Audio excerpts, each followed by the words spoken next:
I find really fascinating about Street Fighter is I think it's unique among a lot of fighting games that the older titles continue to keep some of their own momentum and life and vibrancy. I definitely agree with that. But vibrant as we get Akuma and M. Bison, two characters that definitely have wreaked havoc within Season 2. Yeah, this is an evil matchup. There's a lot of dark energy on the screen. You know, it's okay. Listen, we gotta get that light in real quick. Here we go. We're at the Pow Pow Cafe for game number 1 of this block. Complex trying to jockey for position. A lot of drive gauge being spent by Tempest. Oh, what a check, and we get the bomb applied. Plus frames. I like Complex going for the parry there just to try to get some of that drive gauge back. Absolutely. The Psycho Mine is reapplied though by Tempest. Gonna pop it. Nothing after that, unfortunate. But no, that is not safe, my friend. Gonna take the Adamant Fist double dash, no Mario Kart. And here comes the party with the DI. Tempest is like, listen, we also got parties here in Street Fighter 6. Overhead gets blocked. The mine is still there. Perfect parry, back throw. Perfect choice. And you want, ooh, that's an interesting decision.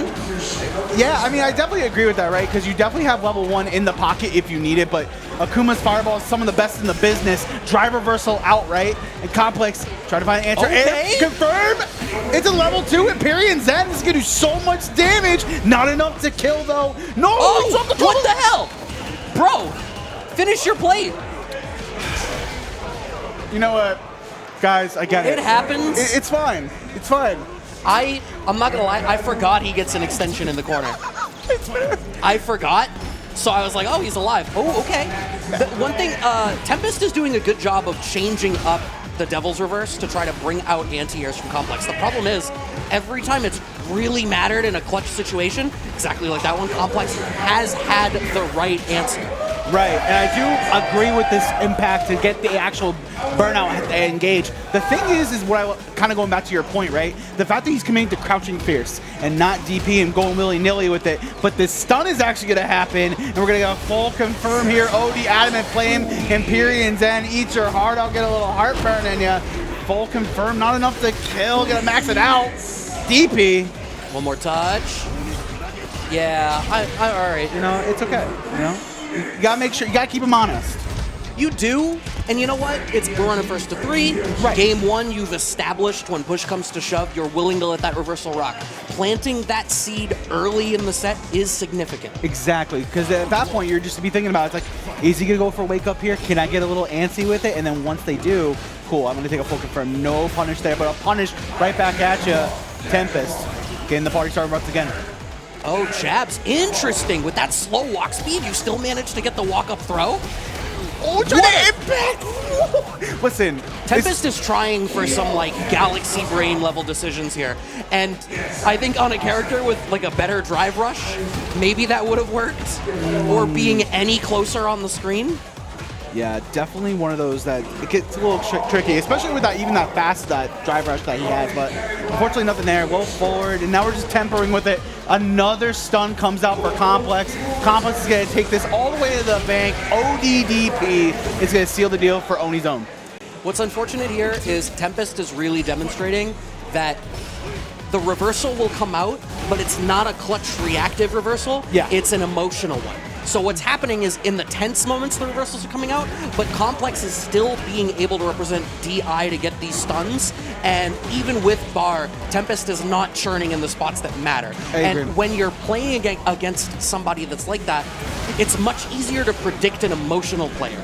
Yeah, because at that point, you're just be like, okay, I know you're kind of getting frustrated with how I'm playing right now. Let me just try to gamble something. But right now, Complex, kind of back to your point, very cool, calm, and collected, but the forward throws will be coming out for Tempest.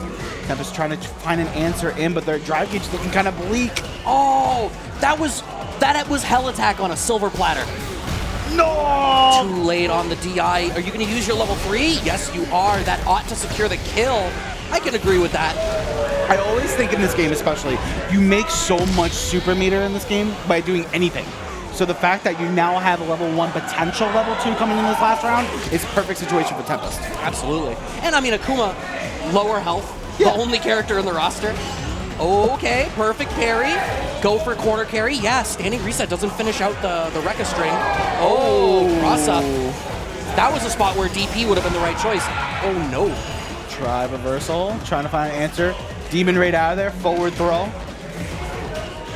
Pestering in the neutral, and I've been literally loving where Complex has been sitting at in all points of neutral, with whether it be stand fierce, low forwards with a thing, crouching medium punch as well.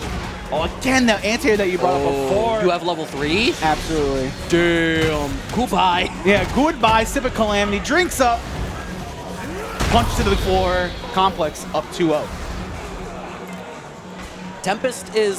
I think Tempest is simultaneously a little bit too linear and rigid. Like, there's a lot of sequences that I feel like are very by the numbers, right? Like, the bomb gets applied in a neutral situation, and then we immediately see Psycho Crusher come out to just get the plus frames in sort of that layer 1 interaction. We're not seeing a lot of the layer 2, layer 3 kind of play. And then when they're on the back foot, simultaneously being more emotional in the way that they're making their defensive decisions. I totally agree with that. And I just do think with how, you know, at that point, like, you want to be threatening with the bomb.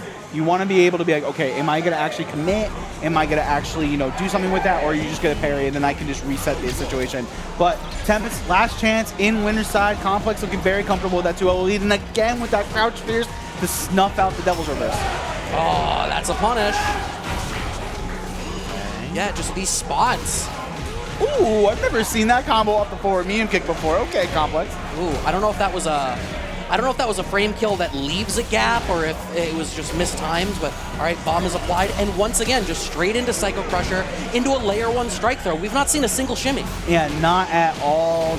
No shoe shines in this area. And now we're just seeing that, you know, they maybe be hearing us, right? It was like, listen, I kind of need to start using the other tools of it. But the jab and the listen, by the words of LLJB3, you've been blessed, my child. And just like that, Complex on set point. Yeah, I think from Tempest, I really just need to see a little bit more. I don't even want to say out of the box thinking, because you can absolutely implement additional layers that are going on here and still be within the box. The problem is, it has been so full, it's textbook. Yeah, and textbook, make it easy, keep it simple, sip of Calamity, and it just like that. Oni's own Complex90 with the 7 golden letters is going to clean up this match 3-0 over Tempest. What a match by Complex, and actually really setting the pace. Again, early on in pulls, you want to have that momentum. Oh, absolutely. Yeah, and I mean, pulls can be so hit or miss, right? Even at, you know, this is, I would call this like a regional. I don't know what scale or how many people are registered for this, but I think in any event where pools are a thing, you don't ever really know what you're stepping into. Right. Because the fact of the matter is, I think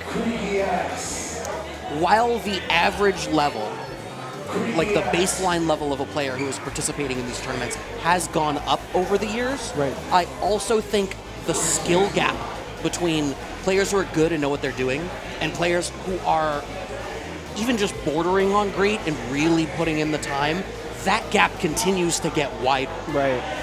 And especially with